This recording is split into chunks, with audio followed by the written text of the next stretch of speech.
حضور خواجہ غریب نواز رحمۃ اللہ علیہ، آپ کی ولادت کہاں ہوئی اور آپ کے خاندانی پس منظر کے بارے میں ذرا بتائیے۔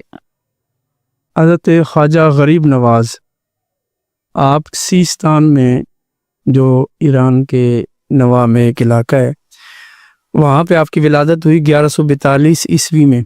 ایک بہت امیر خاندان اور مالدار خاندان کے فرد تھے۔ تو آپ کا جو سلسلہ نسب ہے وہ حضرت سیدنا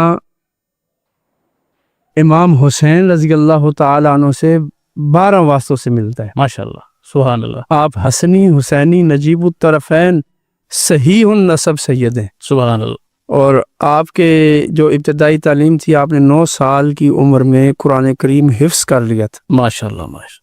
تو پھر 6 سال آپ نے درسیات پڑھی، قرآن کریم کا ترجمہ، تفسیر، حدیث، فقہ وغیرہ۔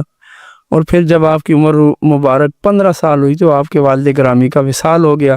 تو پھر گھریلو جو مصروفیات تھیں ان میں آپ باغ کی خدمت کرنے لگے۔ آپ کا ایک بہت بڑا باغ تھا، وہاں پر آپ ڈیوٹی کرتے تھے۔ تو یہ آپ کا ایک خاندانی پس منظر ہے۔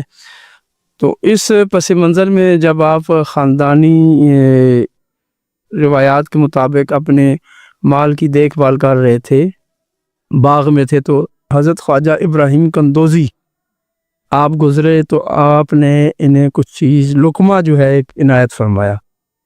وہ لقمہ کھانا تھا کہ آپ کے دل و دماغ کی دنیا بدل گئی۔ سبحان اللہ، سبحان اللہ۔ آپ نے سب کچھ ترک کیا اور پھر اگلی جو زندگی تھی تقریباً 17 سال 17 سال 32 سال کی عمر تک آپ پھر مسلسل علم دین حاصل کرتے رہے۔ سبحان اللہ۔